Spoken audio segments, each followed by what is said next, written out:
How Montilios began is my grandfather, Joseph Montilio, and Adele, which is his wife, which is my grandmother, came over to this country in 1905. And they started a couple of little businesses to get themselves going. My grandfather worked at the shipyard, and then he started a jitney business with a bus. Then he had a little pizzeria in Quincy Square. And he was a little bit of a home builder. He built some streets, and he built a couple of streets up in West Quincy called Montilio Street and Adele Road. And he built some homes. So he was a little bit of a jack of all trades, and he kept the family, all five boys and one daughter, Lillian, busy. And so then the war came, and World War II, and the boys all went into service. In fact, my grandfather had a cafe in West Quincy called the Five Star Cafe that when the boys all went, he had a little nightclub, and it was up on Willard Street in Quincy. They all came home except for one who got the Distinguished Service Cross for heroism, which was sad because it was like almost a week before the war ended. And but that's what happened. So the boys came home, and my father called. He was the last one out, and from getting home, and he says, "What is everybody doing?" And they said that I'm driving truck, I'm doing this, I'm doing that. And he says, "Well, I don't know if I really want to come home." He says, "I'm kind of like in the I was cooking in the service." He says, I was a mess sergeant, and I think I'm going to go to New York instead of coming home. So he went to New York, and he got a job at a bakery for the Roper Pastry Shop, which was a German baker and an Italian baker. And he worked there for about 2 or 3 years learning the trade. Then, after learning the trade, he came home after a few years, and my grandfather had a pizzeria in Quincy Square, and used to sell rotisserie chickens and pizza. And it had like a little jukebox, and it was kind of cute. It was a great little store. It was on the corner of Foster Street and Chestnut Street. And so he said, "Can I bake? I want to do some baking." And he said, my grandfather says, "Yeah, get downstairs." And he says, "You can have the basement. It's all yours."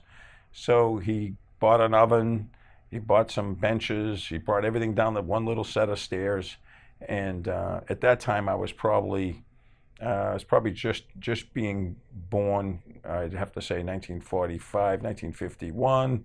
So he was just getting going when I was 1 year old, and then my uncles were helping, and I have great pictures of him, and of him working in this basement with the ovens downstairs, and every bag of sugar had to come downstairs. In those days, it was 100-pound bags. It was so hard how they started their business, and to see where it's come to today. But the dedication was there, and my father was just such a hardworking guy, and my uncles, and they all just helped out. So that's how kind of the bakery started.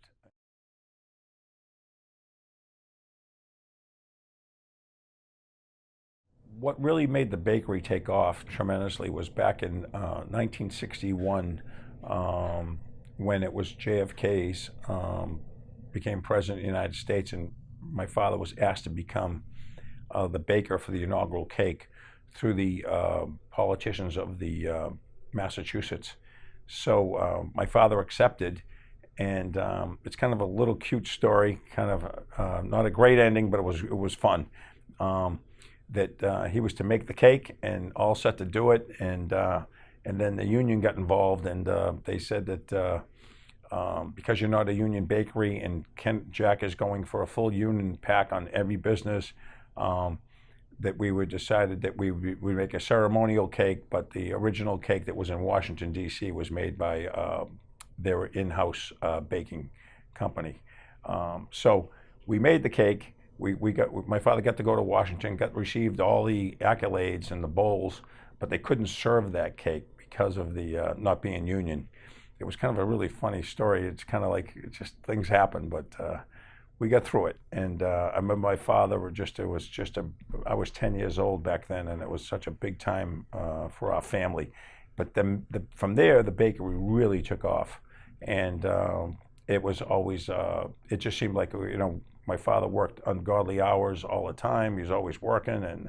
And my mom was cake decorating at the time. She was a cake decorator, and she helped. And we always had people taking care of us at the house while they were working, and they'd get home around 7, 8 o'clock at night, and we get to see them for a few hours. So it was a busy time of life for me back when I was 10 years old, 11 years old, and just remembering that.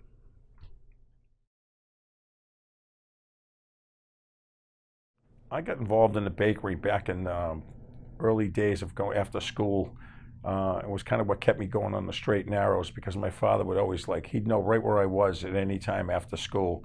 He would, when I was say school got out at 2:30, at 3:15, he knew he knew where to call in Quincy Square to find me, whether it was the Embers or the Mug and Muffin, and say, get him over here. He's supposed to be here working.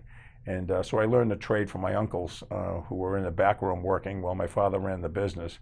And I learned to do different jobs in the bakery. Plus, I had all my friends working there, so it was kind of a fun job because my friends were there with me.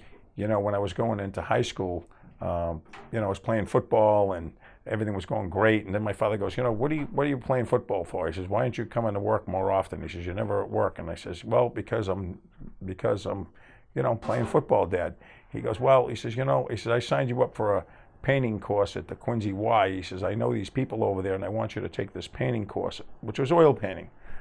So he goes and buys me a box at the art store, and I got oil paint, brushes, everything. And I learned how to oil paint, so I took lessons after school at the Y. And then on Saturdays, he had me taking wood carving lessons at this gentleman, this German man that was on the corner of Scammell Street. It was in Quincy, across from Yellow Cab, if everybody remembers that. And I was working in the back room there, carving wood, carved dogs, people, different things. And so he kind of cultivated me to get a little bit of arts behind me. And I'm not sure where this is all going. I wasn't even paying attention to that. I was just doing what he was asking me to do. And so then it was more like when he was creating cakes, I'd stand beside him and help him, and we get I'd get the feel of how it gets done, and that's kind of what started me getting into the creative side of the business. Watching my father do such special cakes when I was younger was amazing. He did a cake for the torn curtain for Alfred Hitchcock that was like 10 feet high, and it was at the Wang Center. And, I was all instrumental in being there. I was around the USS Massachusetts when they launched the ship. We made the big ship 8 foot out of cake. So I was all around it. So I started to learn this is how you grow your business, because I saw what publicity he got and how much our business was growing, and people have always acknowledged it. And it was just a tremendous lesson to learn, which till today the company continues to do celebratory cakes, and we're part of a lot of different things that go on in the New England area.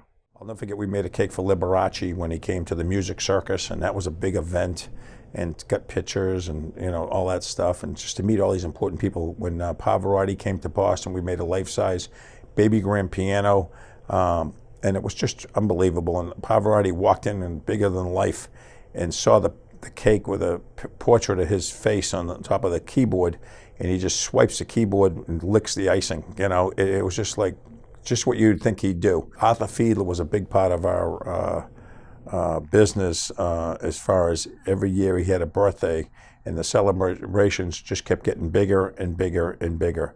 And it was amazing how, I just learned, how this was such a big part of our business. Between all the baking and all the other stuff that we did with, for the hotels and caterers and restaurants, we always had these celebratory cakes going, coming of life, and I watched that. So it's one of the things I learned to just keep doing with the business. The celebratory cakes were a big part of our business, and the bakery was growing leaps and bounds in Quincy on Foster Street. It was a corner of Chestnut and Foster. And some of the stuff gets you even in trouble, because I'll never forget my father broke all the headlines with the FBI came into the bakery. Actually, it was the alcohol, firearms, and tobacco. It was the ATF came in.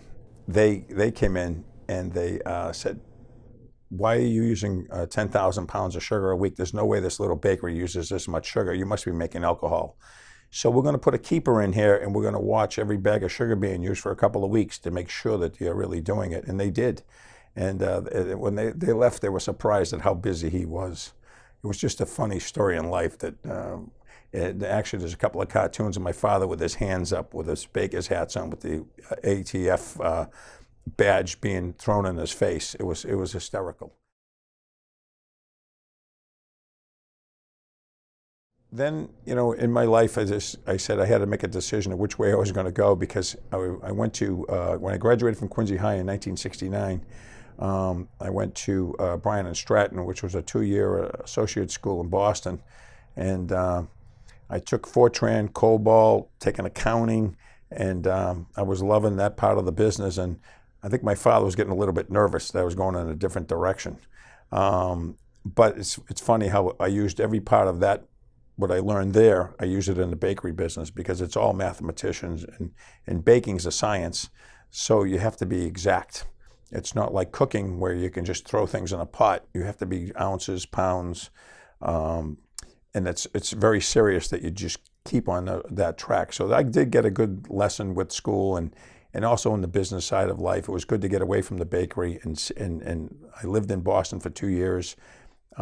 Had a great time, and did what we had to do. And then I went to baking school in Minneapolis, to the oldest baking school in the country called Dunwoody Institute. And it was a great school because it was 2 older bakers that had been there, had a reputation. And they were there for probably 30 years before I got there. And these guys were the best guys to learn from, because it was all about learning from the basics. In fact, it wasn't even about cake decorating, because when it came to cake decorating, they weren't that good at it. And they used to say to me, because they knew I know how to cake decorate, can you show these kids how to make this? Can you show kids? I was teaching the kids how to do stuff at school. But I learned the basics of the business so that I really felt comfortable when I had to go back to the bakery, that I could know exactly what I was doing and why I was doing what I was doing. So it was great to get that education. Then it started that when I came back to school, I started getting right into my father, helping him out, and he got very busy with the Ancient Honorable Artillery Company, and he became captain within a very short time of me coming back. I came back in 73, and in 74, he became captain. So his life got very busy outside of the bakery, and I took over the bakery, and he let me have free reign of it. So it was kind of like a great thing for me, because I had all the knowledge what to do as far as baking, but then I had visions of the growth of the business, and that's what I started to do, is grow the business. And then another fun, some of the great cakes that we've done is Faneuil Hall. Every year they have their anniversary. And we are so fortunate that every year that the management company would call me and say, what are we going to do this year? Well, this year's the theme of the grasshopper. Next year, we want to do a big celebration for the center hall.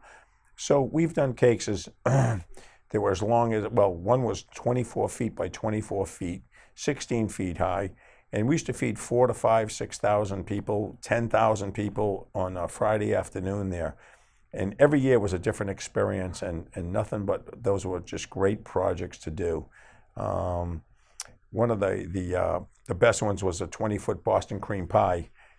We put it out there in the sun, and it was so hot that day that all the oil came out of the icings, and it was like a sea of oil on top of the cake. It just didn't look great, but it tasted good. People loved the cake, but these are the challenges we deal with these big projects.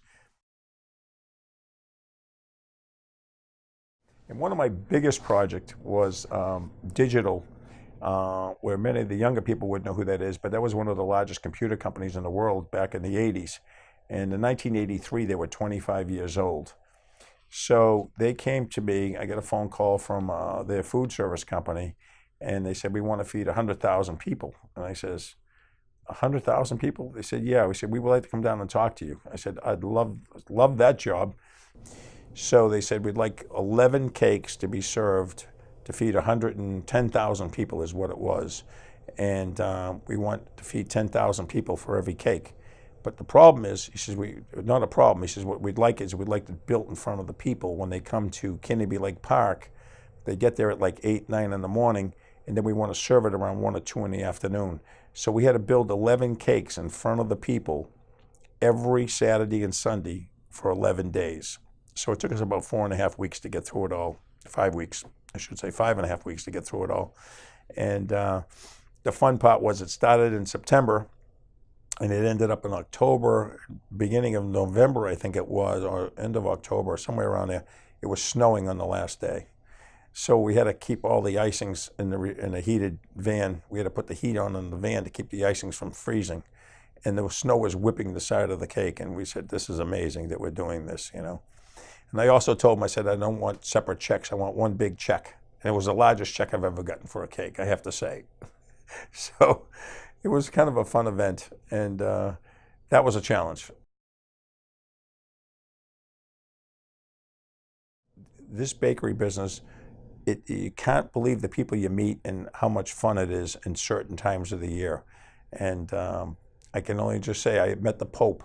We went to meet I took a cake with me in a plane back in the days when they never checked anything for security in a plane. So I had this box on my lap, and it was a cake. It was a 16-inch cake. I'll never forget this. And so everybody kept asking me, what's in the box? I said, it's a cake for the Pope. And he goes, oh, yeah, right, sure.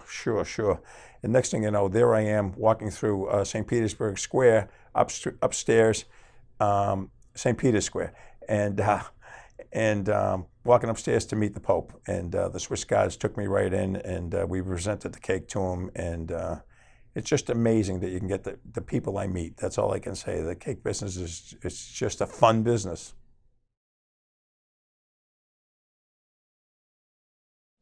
Some of our fun cakes in our business have been the inaugural for Ronald Reagan.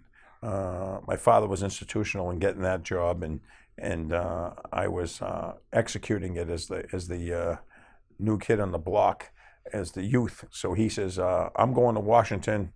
You do the cake, get it done. I'll see you down there. We'll put it together.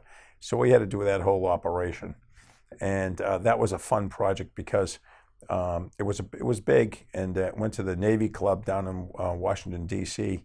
And the fun part was when we had to rent a truck to get it there. The only driver that could drive the truck was an Italian named Cesar Doria, who's still driving today, and he's in his late 80s.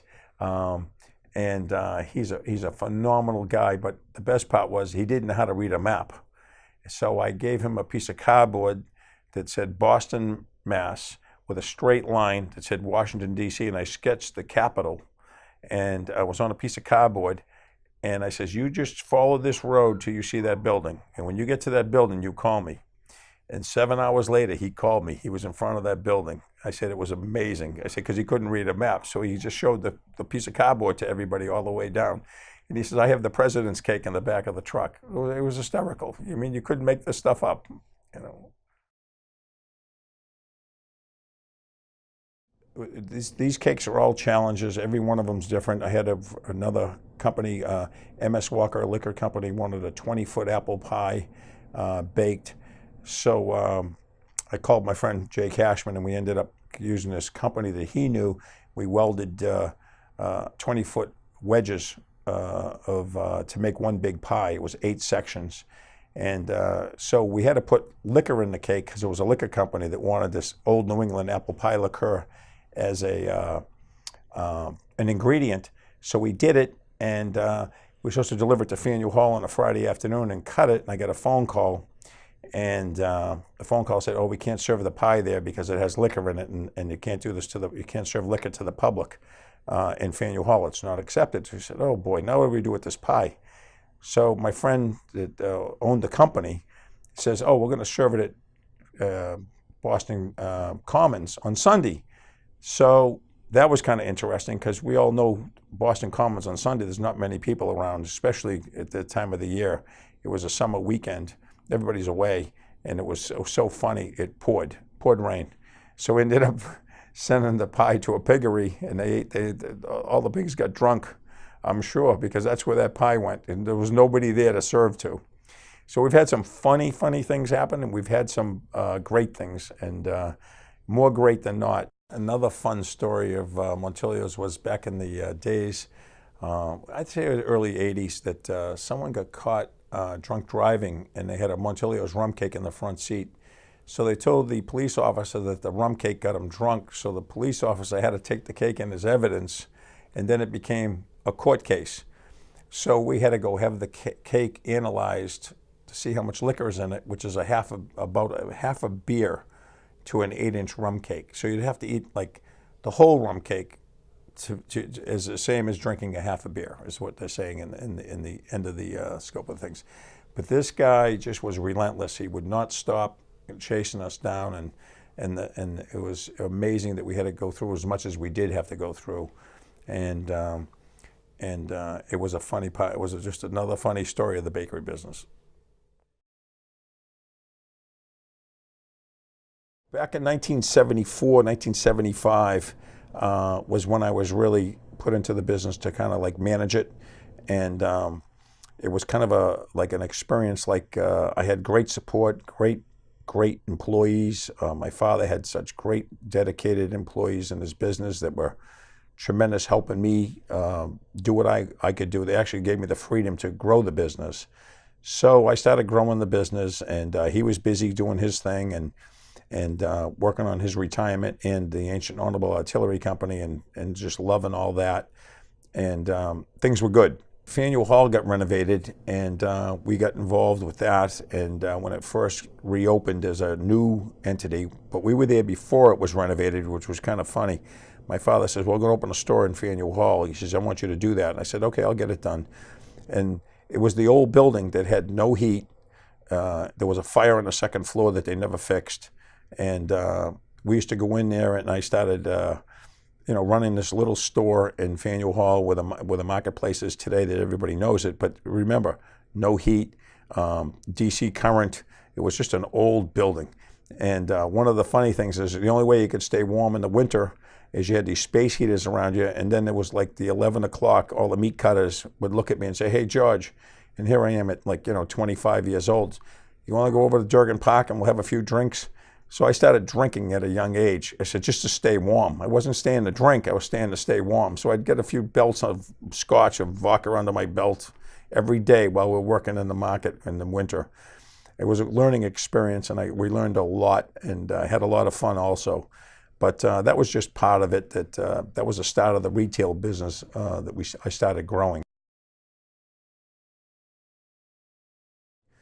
So then from there we went from Faneuil Hall. We opened the store in Hingham. We moved that store it was down in Hingham Square. We moved it to Cohasset, actually, and that was my second store. And then our third store was Hanover, and Hanover Mall, when the malls just started. That was a great, we started to really see the light of how much Montilio's name drew business, because we were instant success the minute we opened these stores. So it was just, we had a little patent going, and we said, wow, this is really working. Everybody's making more money. We're having a better company. Everything's going great. So from there, we went from, we started opening up stores, and we went from Hanover to Braintree, South Shore Plaza. They put the roof on the mall, and then we opened up right beside Lord & Taylor's. That was an instant success. So then we went to Burlington Mall, then we went to Dedham Mall, then we went to Boston. We opened up a store on Boylston Street. So now we had a chain of 7, 8 stores, and the company was really growing really well.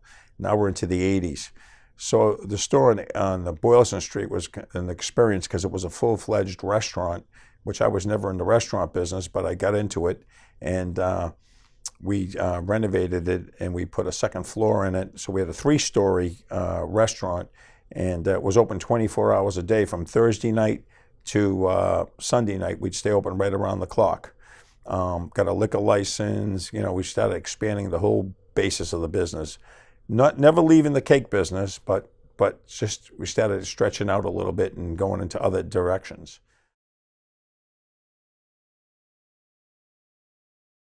I got involved and with expanding more, and I had the insight of a store in downtown Boston. I wanted to put a monumental store in the city, and I picked this building down on 75-101 Federal Street, and it was about 5,000 square feet. It was an old bank, and I actually had a concept. It was from Germany called Move and Pick, and actually it's a Swiss concept. So I went to Germany, had the guy build a store in Germany, 5,000 square feet of showcases, equipment, architectural seating, trees, everything was made there, all the furniture. Brought it back to America, installed it in the location, spent over, $1 million something at the time. I had great lines of credits. Everything was great. At that point in time, the economy crashed. In 1989-90 was a stock market crash, and I was right in the height of building the store. I started 1988, 89, and it took about a year and a half to build the store. So when the store opened, the streets were kind of empty of Boston. Bank of Boston closed. Bank of New England was shut down, which was our bank. Shawmut Bank closed. All the towers were closing in Boston, and the streets were never really busy as they were when I originally signed that lease. That was the start of a downfall for us that caused me some financial hardship, to the point where we had to regroup the company. We had to go back to one store, close all the stores, sell off the factory in Quincy to pay back the banks. And at that point, I had to restart the business with one store again. I kept my store on Adams Street only. That was a real downfall, a real hard time in my life. I actually lost my father a couple of years before, my mom a year before that. So a lot of things would happen when I was 40 years old. Very traumatic time of life. Didn't really realize that I was probably numb. I just kept on going forward with the business. We had a great name. Everything was good. Everybody was behind me to keep going. The problem was we had to restart. When we're trying to restart the company and get our basis of what we're going to do, we tried to keep the company going for almost a year and a half. And at that point, we had filed for bankruptcy, and we had done what we had to do to keep everything intact as much as we could. And I had some people come into my life that, it's amazing what people do, but I had a friend of mine, John Polcari from Pizza Regina, came in and tried to offer the bank a certain amount of money for the asset, and I would merge in with Pizza Regina. So it made sense. Pizza, bakery, it would kind of all work.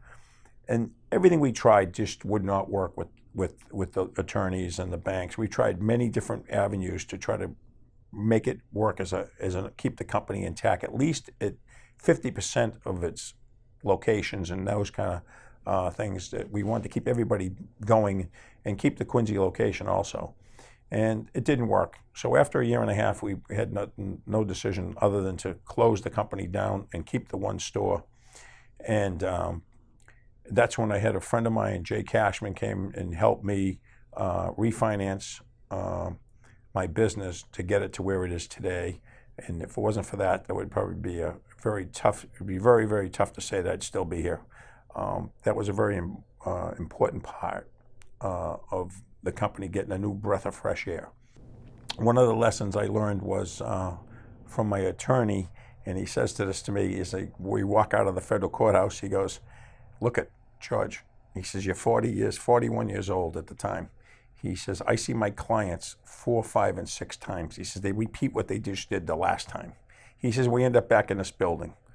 And he says, I'd rather not see you again, because I like you as a person, but he says, I really don't want to see you again as a business person going through this."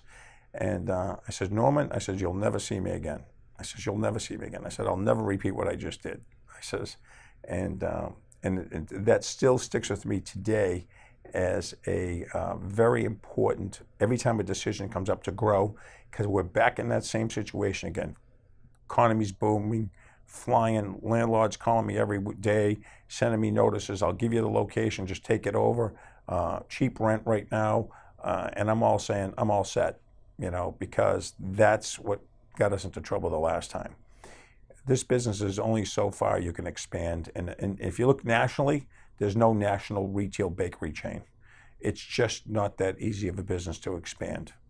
The hardest thing about the bakery business is in expansion is keeping your what people know you for, and keep that, what they call the mojo, is the freshness, the quality, the customer service is so big in retail bakery. It's all about relationships with your customers. They come to you with their special needs for their kids, for their mother, for a different event. And if you don't perform and make that cake exactly the way they want, they'll just go somewhere else that will give them the attention. And that's one of the things we still instill to all our employees today. And today we have 4 stores. We've maintained, I could have 40 right now, but I'd rather just tell you, I say with my 4 stores, we always tell our store managers it's all about the customers, about what their needs are. It's not what should we make and we just put out there in the cases to sell. It's all about relationships. And I think the bigger you get, the less you can do this kind of communication with your customer. You start to lose sales. And those are the good sales. Cake sales are the best part of the business. The bakery was always a fun business, and it's always a happy business. And that was one of the things that that's one of the things I know today, is that we make a lot of people happy, and that's our goal. Anything we do that's creative, or anything we do that's unique, we always try to go the limits and make it better.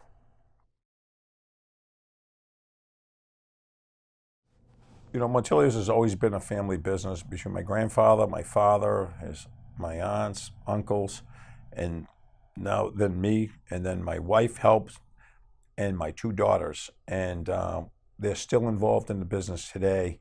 And my daughters are just excellent. Jenna is a stay-home mom, but she's working on the side a little bit and helps me with the computer side of life of doing all the ordering and things like that. And Alyssa is running a great job. She's ran all our stores, and she's learned that part of the business. Now she's in the wedding division. She's running the wedding division, which is one of our most important parts of our business. It's a detailed orientated part of the business that she just is doing such a great job. And it's just great having family in business. It's that relief that it gives me, that time to take off. I feel the employees feel comfortable because it's a family member, and it's got youth to it, so there's a growth part to it. And my employee's a little bit older than her, so they're saying, well, they get someone younger at the helm, which is a good thing. So we're hoping for a great future, and